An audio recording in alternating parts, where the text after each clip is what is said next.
കർത്താവിൽ എത്രയും വാത്സല്യം നിറഞ്ഞ ദൈവത്തിൻ്റെ പൊന്നുമകളെ, നമ്മളായിരിക്കുന്ന പ്രദേശങ്ങളിൽ, സ്ഥലങ്ങളിലൊക്കെ ശക്തമായി പുരോഗതി പ്രാപിക്കണമെന്നുള്ള ആഗ്രഹത്തോടെയാണ് നമ്മൾ ജീവിക്കുന്നതെങ്കിലും പലപ്പോഴും അതിന് സാധിക്കാത്ത വിധത്തിൽ എന്തൊക്കെയോ കാരണങ്ങളാൽ ദിവസം പ്രതി മുന്നോട്ട് ചെല്ലുമ്പോൾ അകാരണമായ തടസ്സങ്ങളും വിവരിപ്പാൻ കഴിയാത്ത വിധത്തിലുള്ള ബന്ധപ്പാടുകൾ നമ്മുടെയൊക്കെ ജീവിതത്തിൽ നേരിടാറുണ്ട്. മുഴുവൻ ഭൂമിയുടെ ഉടമസ്ഥൻ ദൈവമാണെങ്കിലും ഭൂമിയെ ദൈവം മനുഷ്യർക്ക് കൊടുത്തിരിക്കുകയാണെങ്കിൽ കൂടിയും നമ്മൾ ആയിരിക്കുന്ന ദേശങ്ങൾക്കും ഇടങ്ങൾക്കും എല്ലാം മീതെ പ്രവർത്തിക്കുന്ന ഒരു അദൃശ്യ ലോകത്തിൻ്റെ ഭരണക്രമം നിലനിൽക്കുന്നതിനാലാണ് ഇത്തരത്തിലുള്ള പല വെല്ലുവിളികളും നമുക്ക് നേരിടേണ്ടതായിട്ട് വരുന്നത്.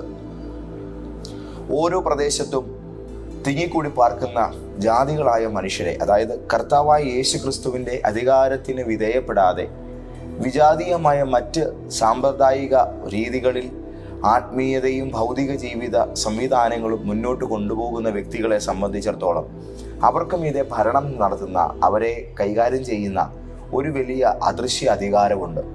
ഈ അദൃശ്യ അധികാരം ഓരോ പ്രദേശത്തും പല രൂപഭാവങ്ങളിൽ മാറിയും മറിഞ്ഞു നിൽക്കും. ദൈവഭക്തന്മാരിതിനെ ദേശാധിപത്യ ശക്തികളെന്ന് വിളിക്കാറുണ്ട്. ഈ ദേശാധിപത്യ ശക്തികളെ സംബന്ധിച്ചിടത്തോളം അത് തങ്ങളുടെ പ്രവർത്തനങ്ങൾ ഏകോപിപ്പിച്ച് കൊണ്ടുപോകേണ്ടതിന് വേണ്ടി പിശാചിൻ്റെ അധികാരത്തിന് കീഴിൽ വിപുലമായ പ്രവർത്തനങ്ങളുമായിട്ട് സജ്ജീകരിക്കപ്പെട്ടിരിക്കുന്ന ഒരു സിസ്റ്റം തന്നെയാണ്. അങ്ങനെയുള്ള ഈ സിസ്റ്റത്തിൻ്റെ നടുവിൽ നിലനിൽക്കുന്ന ജാതികളെ സംബന്ധിച്ചിടത്തോളം അവരുടെ ഏറ്റവും വലിയ ശക്തി എന്ന് പറയുന്നത് തങ്ങളുടെ കൈകളുടെ മസിലോ തങ്ങൾ കഴിക്കുന്ന ആഹാരത്തിൻ്റെ ശക്തിയോ അല്ല, പിന്നെയോ തങ്ങൾ ആരാധിക്കുകയും പിന്തുടരുകയും ചെയ്യുന്ന ഇത്തരം ആചാരപരമായിരിക്കുന്ന ആത്മലോകങ്ങളിൽ നിന്ന് തങ്ങൾക്ക് കിട്ടുന്ന സ്വാധീനമാണ് അവരുടെ ശക്തിയായി നിൽക്കുന്നത്. അപ്പോൾ ഒരു ദൈവപൈതൽ താൻ ആയിരിക്കുന്ന ഇടത്ത് ഇതര ജാതീയ വ്യക്തിത്വങ്ങളെക്കാൾ, അവരുടെ സാമൂഹിക രീതികളെക്കാൾ, അവരുടെ മെച്ചപ്പെട്ട ജീവിത സാഹചര്യങ്ങളെക്കാൾ ഉപരിയായുള്ള അഭിവൃദ്ധിയിലേക്ക് വളരണമെങ്കിൽ ഇത്തരം ശക്തിമണ്ഡലങ്ങൾക്ക് നിങ്ങളുടെ മേൽ കർത്തൃത്വം നടത്താൻ അനുവാദമില്ലാത്ത രീതിയിൽ അതിനെ നിങ്ങളുടെ വളർച്ചയുടെ മണ്ഡലത്തിൽ നിന്ന് പിടിച്ചു മാറ്റി തിരിച്ചു വിടാൻ കഴിഞ്ഞെങ്കിൽ മാത്രമേ ഒരു ശക്തമായ പുരോഗതി നമുക്ക് കൈവരിക്കാൻ കഴിയുകയുള്ളൂ. ഇന്നത്തെ പ്രവചന ദൂത് വളരെ വളരെ പ്രധാനപ്പെട്ട ചില വിഷയങ്ങളെയാണ് നിങ്ങളോട് സംസാരിക്കുന്നത്. നിങ്ങൾക്ക് വേണ്ടി ഞാൻ അവസാനം പ്രാർത്ഥിക്കുമ്പോൾ ഈ പ്രാർത്ഥന നിങ്ങൾക്കൊരു വലിയ വിടുതലായി തീരാൻ കാരണമായി തീരും ഇങ്ങനെയുള്ള വിഷയങ്ങളുടെ മേൽ. അതുകൊണ്ട് ഇന്നത്തെ ദൂതിലേക്ക് നമ്മൾ വളരെ വേഗം പ്രവേശിക്കുന്നു. എല്ലാവർക്കും ഇന്നത്തെ പ്രവചന ദൂതിലേക്ക് സ്നേഹവന്ദനം. ഈ ദിവസങ്ങളിൽ ആവർത്തന പുസ്തകം 28-ാം അധ്യായത്തിൻ്റെ 1-ാമത്തെ വാക്യത്തിൽ നിന്നെ ഭൂമിയിലുള്ള സകല ജാതികൾക്കും മീതെ ഉന്നതമാക്കുമെന്നുള്ള ദൈവത്തിൻ്റെ വാഗ്ദാനത്തെ മുറുകെ പിടിച്ച് ഞാൻ പ്രാർത്ഥിച്ചുകൊണ്ടിരിക്കുകയാണ്. ആ പ്രാർത്ഥനയുടെ ഭാഗമായിട്ട് നിങ്ങളുടെ ജീവിതത്തിൽ ഈ വാഗ്ദത്തം വെളിപ്പെടുവാൻ വേണ്ടിയുള്ള അതീവ താല്പര്യത്തോടു കൂടിയാണ് നിങ്ങളോട് ഞാൻ ഇന്ന് ഈ ദൈവാലോചന സംസാരിക്കാൻ പിന്നെയും തയ്യാറാകുന്നത്. ദൈവത്തെ എതിർക്കുന്ന, ദൈവപ്രവർത്തികളെ എതിർക്കുന്ന ഒരു സംവിധാനത്തിന് ഭൂമിയിൽ മനുഷ്യരുടെ ഇടയിൽ വലിയ പ്രചാരമുണ്ട്. കാരണം കർത്താവിൻ്റെ നീതിനിഷ്ഠമായ വിശ്വസ്തപരമായിരിക്കുന്ന താഴ്മയുടെയും സ്നേഹത്തിൻ്റെ ദയയുടെയും ഒക്കെ അടിസ്ഥാനത്തിൽ മനുഷ്യൻ മുന്നോട്ട് പോകണമെന്നുള്ളതായ സിസ്റ്റത്തിന് നേർ വിപരീതമായി പ്രവർത്തിക്കുന്ന മനോനിലയോടുകൂടി ജീവിക്കുന്ന ആൾക്കാരാൽ നമ്മുടെ സമൂഹം നിറഞ്ഞിരിക്കുകയാണ്. അപ്പോൾ കർത്താവിൻ്റെ വചനത്തിനും ദൈവത്തിൻ്റെ പദ്ധതികൾക്കും എതിർഘടകമായി നിന്ന് പ്രവർത്തിക്കാൻ തക്കവിധം തമ്പുരാനെ പരസ്യമായി വെല്ലുവിളിക്കുന്ന മനുഷ്യർ ഇന്നത്തെ കാലത്ത് പരസ്യമായി തന്നെ ഉണ്ട്. അവരാരും ഒളിച്ചും പാർത്തി ഇരിക്കുന്നവരല്ല, സമൂഹ നടുവിൽ അവരുണ്ട് താനും. എന്നാൽ ഇങ്ങനെയുള്ളതായ ആൾക്കാരുടെയും സംവിധാനങ്ങളുടെയും നടുവിൽ ഇവരെയൊക്കെ കൈകാര്യം ചെയ്യുന്ന ഒരു അദൃശ്യ മണ്ഡലം ഉണ്ട് എന്ന് ഞാൻ നിങ്ങളോട് പറഞ്ഞു. അതിനെ ജയിക്കാൻ കഴിഞ്ഞാൽ മാത്രമേ നമ്മുടെ ജീവിതത്തിൽ ഈ സകല ജാതികൾക്കും മീതെ ഞാൻ നിന്നെ ഉന്നതമാക്കും എന്നുള്ള ദൈവത്തിൻ്റെ വാഗ്ദത്തം നമുക്ക് പിടിച്ചെടുക്കാൻ പറ്റത്തുള്ളൂ. ഇല്ലെങ്കിൽ നാം പാർക്കുന്ന ദേശത്ത് പല കാരണങ്ങളാൽ നാം തളർന്നു പോകും. വിശ്വാസ ജീവിതത്തിൽ ഇറങ്ങിയിട്ടും ഞാൻ രക്ഷപ്പെടുന്നില്ല, എനിക്ക് ഉയരാൻ കഴിയുന്നില്ല, എൻ്റെ പ്രാർത്ഥനയ്ക്ക് ഫലം കിട്ടുന്നില്ല എന്നുള്ള ഒരുപാട് പേരുടെ പരാതിയെ ഞാൻ കാണുന്ന ദൈവദാസനാണ്. എന്തുകൊണ്ട് ഞങ്ങൾക്ക് ഇങ്ങനെ വരുന്നു? അങ്ങനെ വരുമ്പോൾ തങ്ങളുടെ സമീപത്ത് പാർക്കുന്ന മനുഷ്യരെ പലപ്പോഴും അവർ അതിൻ്റെ കാരണങ്ങളായിട്ട് ചിത്രീകരിക്കാറുണ്ട്. അവർ ആഭിചാരമോ കൂടോത്രമോ ഒക്കെ ചെയ്യുന്നത് കൊണ്ടാണ് ഞങ്ങൾക്ക് ഇങ്ങനെ വരുന്നത്. അങ്ങനെയുള്ളതായ പ്രവർത്തനങ്ങൾ ചെയ്യുമ്പോഴും അതിൻ്റെ പുറകിലും പ്രവർത്തിക്കുന്ന ശക്തി ഇത് തന്നെ ആകയാൽ അത് ചെയ്യുന്നതിനകത്ത് പ്രത്യേകിച്ച് കൂടുതലോ കുറവോ വന്നാലും വന്നില്ലെങ്കിലും നിനക്ക് നേരെയുള്ളതായ പോരാട്ടത്തിന് മാറ്റമില്ല എന്നുള്ളതാണ് വചനത്തിൽ നമുക്ക് കാണാൻ കഴിയുന്നത്. എഫേസ്യ ലേഖനം 6-ാം അധ്യായം 10-ാമത്തെ വചനം മുതൽ നാം ഇങ്ങനെ കാണുന്നു: ഒടുവിൽ കർത്താവിലും അവന്റെ അമിത ബലത്തിലും ശക്തിപ്പെടുവിൻ. പിശാചിന്റെ തന്ത്രങ്ങളോട് എതിർത്തു നിൽപ്പാൻ കഴിയേണ്ടതിന് ദൈവത്തിന്റെ സർവായുധ വർഗം ധരിച്ചുകൊള്ളുവീൻ. നമുക്ക് പോരാട്ടമുള്ളത് ജഡരക്തങ്ങളോടല്ല. അപ്പം തൊട്ടടുത്ത് പാർക്കുന്ന വ്യക്തികളോടല്ല നമ്മുടെ പോരാട്ടം. അടുത്ത വാക്ക്: നമുക്ക് പോരാട്ടമുള്ളത് ജഡരക്തങ്ങളോടല്ല, വാഴ്ചകളോടും അധികാരങ്ങളോടും ഈ അന്ധകാരത്തിന്റെ ലോകാധിപതികളോടും സ്വർലോകത്തിലെ ദുഷ്ടാത്മ സേനയോടും അത്രേ. അപ്പോൾ ഒരു ദൈവ പൈതലിന്റെ ജീവിതത്തിന് വിരോധമായി പ്രവർത്തിക്കുന്ന വിവിധ ഡിപ്പാർട്ട്മെന്റുകളെ കുറിച്ച് ഇവിടെ വളരെ സവിസ്തരമായി ധന്യനായ പൗലോസ്ലീഹായിലൂടെ പരിശുദ്ധാത്മാവ് വെളിപ്പെടുത്തുന്നുണ്ട്. അപ്പോൾ ഈ ബോധ്യങ്ങൾ ഉൾക്കൊള്ളുന്ന ഒരു ദൈവ പൈതലിനെ സംബന്ധിച്ചിടത്തോളം, നിങ്ങൾ വളർച്ച പ്രാപിപ്പാൻ താല്പര്യപ്പെടുമ്പോൾ, പുരോഗതി പ്രാപിക്കാൻ ആഗ്രഹിക്കുമ്പോൾ, നിങ്ങൾക്ക് എതിരായി നിൽക്കുന്ന അല്ലെങ്കിൽ നിങ്ങളുടെ വളർച്ചയുടെ പാതയിൽ വിഘ്നമായി നിൽക്കുന്ന വ്യക്തികൾ ആശ്രയിക്കുന്ന, അവരുടെ ആശ്രയകരമായിരിക്കുന്ന ആത്മലോകത്തെ സംവിധാനങ്ങളെ ജയിക്കുന്ന ഒരു അമിതമായ ബലം കർത്താവിൽ നിന്ന് നമ്മൾ ആർജിച്ചെടുക്കേണ്ടതായിട്ടുണ്ട്. അപ്പോൾ ഭൂമിയിലുള്ള സകല ജാതീയ ശക്തികളെക്കാളും നിങ്ങൾ ഉന്നതമാകണം. ഭൂമിയിലുള്ള സകല ജാതികളെക്കാളും നിങ്ങൾ ഉന്നതരായി തീരണം. ഇതാണ് കർത്താവിൻ്റെ പദ്ധതി. അപ്പോൾ പരിശുദ്ധാത്മാവിൻ്റെ ശക്തിയും സാന്നിധ്യവും അഭിഷേകവും വലിയൊരളവിൽ മാളിക മുറിയിൽ ഇറങ്ങിയ അന്ന് ലോകത്തെ സകല ഭാഷക്കാരുടെ ഇടയിൽ നിന്നും യഹൂദാജാതികൾ വന്ന് പാർക്കുന്ന ആ നാട്ടിൽ പെട്ടെന്ന് സഭാ രൂപീകരണത്തിലേക്ക് 3000 ആൾക്കാർ കൂട്ടത്തോടെ സ്നാനപ്പെടുന്ന ഒരു കാഴ്ച നമ്മൾ അപ്പോസ്തല പ്രവൃത്തി 2-ാം അധ്യായത്തിൽ കാണുന്നുണ്ട്. പിന്നീട് പൗലോസ്ലീഹായുടെയൊക്കെ ശുശ്രൂഷ കാലഘട്ടത്തിൽ ജാതീയ ലോകത്തേക്ക് അദ്ദേഹത്തിന്റെ കടന്നുകയറ്റം നടക്കുമ്പോൾ സഭ താൻ ചെല്ലുന്നിടത്തൊക്കെ സ്ഥാപിതമാവുകയും ജാതീയ ശക്തികൾ തൻ്റെ മുമ്പിൽ ആയുധം വെച്ച് കീഴടങ്ങുകയും ചെയ്യുന്ന ഒരു വലിയ ദൈവരാജ്യത്തിന്റെ പരമാധികാര വ്യാപ്തിയാണ് നമ്മൾ കാണുന്നത്. കർത്താവിൻ്റെ മക്കളെ, ഇത് നമ്മളെ കൊണ്ട് സാധിക്കില്ല എന്ന് ചിന്തിക്കുന്നിടത്താണ് നമ്മുടെ പരാജയം. ഒരു കർത്താവിൻ്റെ പൈതലിനെ ഈ വിധത്തിൽ മിനിമം നിർത്താൻ ദൈവം ഇന്നും ആഗ്രഹിക്കുന്നുണ്ട്. നിങ്ങൾ സമർപ്പിക്കാനും ഏൽപ്പിച്ചു കൊടുക്കാനും തയ്യാറായാൽ ഈ ദൈവശക്തി നിനക്ക് വേണ്ടിയും വ്യാപരിക്കും. ഒടുവിൽ കർത്താവിലും അവൻ അമിതബലത്തിന് ശക്തിപ്പെടാൻ നീ തയ്യാറാകുമ്പോൾ ആ മഹാശക്തി നിന്റെ ജീവിതത്തിലും കരുത്തായിട്ട് ഇറങ്ങി വരുന്ന കാഴ്ച നിങ്ങൾക്ക് കാണാൻ കഴിയും. ഇന്ന് ഒരു ദൈവ പൈതലിന്റെ വാഗ്ദത്തത്തെ, പുരോഗതിയെ പിടിക്കാൻ കഴിയാതെ, ഇതിനെ ഏറ്റെടുക്കാൻ കഴിയാത്ത വിധത്തിൽ നിന്റെ ജീവിതത്തിന്റെ അനുഗ്രഹങ്ങൾക്ക് നേരെ മത്സരിക്കുന്ന ജാതീയമായിരിക്കുന്ന ഏത് ചെങ്കോലുകളെയും കർത്താവ് നിന്റെ ജീവിതത്തിൽ നിന്ന് എടുത്തു മാറ്റും.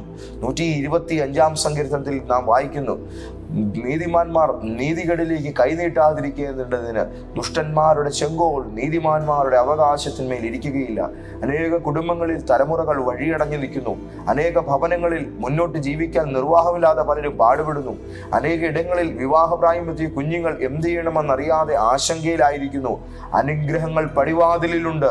നിന്റെ തലമുറയുടെ നന്മയ്ക്ക് നേരെ വിരോധമായി നിൽക്കുന്ന ശക്തിയെ പൂട്ടാൻ ഇന്ന് രാവിലെ തയ്യാറാവുക.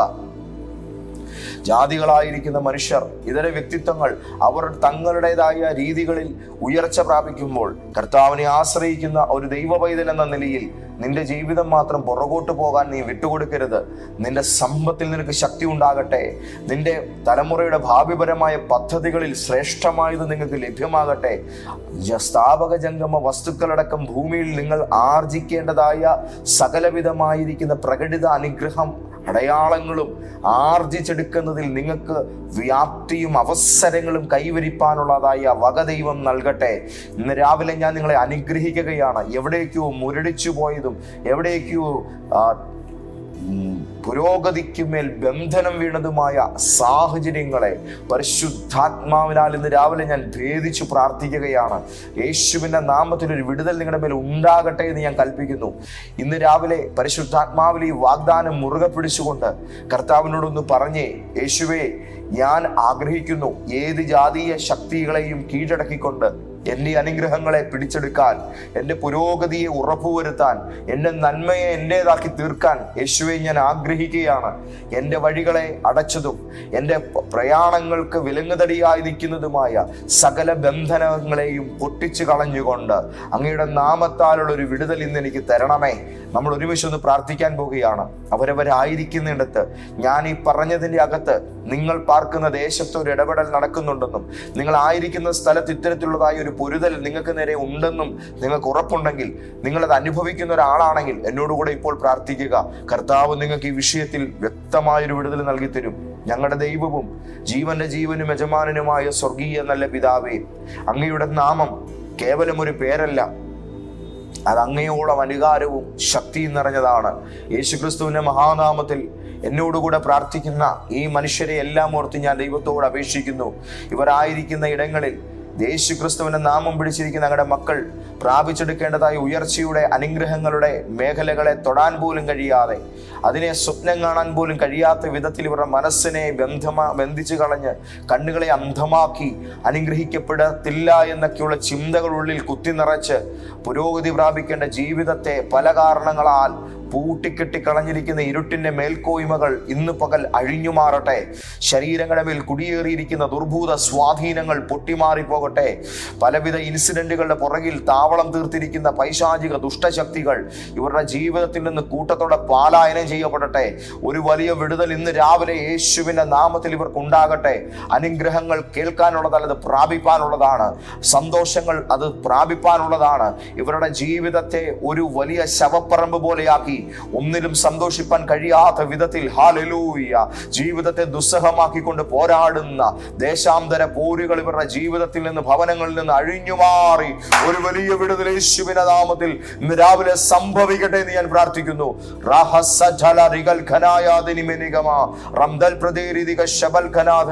കർത്താവേ, ഒരു വലിയ വിടുതൽ ഇവരുടെ മേൽ ഉണ്ടാകട്ടെ. യേശുവിന്റെ നാമത്തിൽ എല്ലാവിധമായിരിക്കുന്ന അദൃശ്യ ലോകത്തിന്റെ എതിരുകളും ഇവരുടെ ജീവിത മണ്ഡലത്തിൽ നിന്നും പൊട്ടിമാറി പ്രശ്നങ്ങളുടെ മേലുള്ളതായ കുരുക്കുകൾ അഴിഞ്ഞ് വലിയ വലിയ വിടുതലുകൾ അങ്ങനെ മക്കൾക്ക് ഇന്ന് പകൽ യേശുവിൻ നാമത്തിൽ സംഭവിക്കട്ടെ എന്ന് പ്രാർത്ഥിക്കുന്നു. അങ്ങയുടെ വിടുതൽ ഇവരുടെ മേൽ തുറക്കപ്പെട്ടു തുടങ്ങിയിരിക്കുകയാൽ സ്തോത്രം. യേശുവിന്റെ പാവന നിണത്തിൽ ഞങ്ങൾ മറഞ്ഞു പ്രാർത്ഥിക്കുന്നേ, ക്രിസ്തു യേശുവിൻ നാമത്തിൽ പിതാവേ, ആമേൻ, ആമേൻ, ആമേൻ. ദൈവത്തിന്റെ മക്കളെ, നിങ്ങളുടെ മേൽ കുറെ ദിവസങ്ങളായി ലോക്കായി കിടന്ന ചില വിഷയങ്ങളെ ദൈവം അഴിച്ചിരിക്കുകയാണ്. നിങ്ങൾ മുന്നോട്ട് പോകണമെന്ന് വളരെ ആഗ്രഹിക്കുമ്പോഴും അത് സാധിക്കാത്ത വിധത്തിൽ എന്തോ ചില അദൃശ്യമായ കാരണങ്ങളാൽ നിങ്ങളെ പിടിച്ചു കെട്ടിവെച്ചിരുന്ന ഒരു കെട്ടുകൾ ദൈവം അഴിച്ചിരിക്കുകയാണ്. വളരെ വ്യക്തതയോടുകൂടെ നിങ്ങൾക്കിന്ന് മുന്നോട്ടേക്ക് ഒരു പ്രയാണം സാധ്യമാകും. ഒന്നെനിക്കറിയാം, ഈ പ്രാർത്ഥന നിങ്ങൾ ഇനിയും കേൾക്കണം. ഈ പ്രയർ കഴിയുമ്പോൾ മേഖലകൾ ഓരോന്നോരോന്നായിട്ട് അഴിയും. വലിയ വിടുതലുകൾ നിങ്ങളുടെ മേൽ നടക്കും. കർത്താവ് നിങ്ങളെ ധാരാളമായി അനുഗ്രഹിക്കട്ടെ. കൂടുതൽ ഡെലിവറൻസ് മിനിസ്ട്രിയിലേക്ക് എൻ്റർ ചെയ്യാൻ നമ്മുടെ ചർച്ച് നിങ്ങൾ വിസിറ്റ് ചെയ്യണം. കോട്ടയത്ത് ലോഗോസ് ജംഗ്ഷനിലുള്ള മന്നാകുളത്തിൽ ബിൽഡിങ്ങിലെ ലൈഫ് ചേഞ്ചർ പ്രോഫറ്റിക് സഭയിൽ നിങ്ങൾ എത്തണം. കർത്താവ് നിങ്ങളെ അനുഗ്രഹിക്കട്ടെ. ഈ അധ്യയന വർഷം സ്കൂൾ തുറക്കുന്നതിന് മുൻപ് മെയ് മാസം 30-ാം തീയതി പകൽ രാവിലെ 10 മണി മുതൽ നമ്മുടെ ചർച്ചിൽ കുട്ടികൾക്ക് വേണ്ടി ഒരു പ്രത്യേക ശുശ്രൂഷ ക്രമീകരിക്കുന്നു.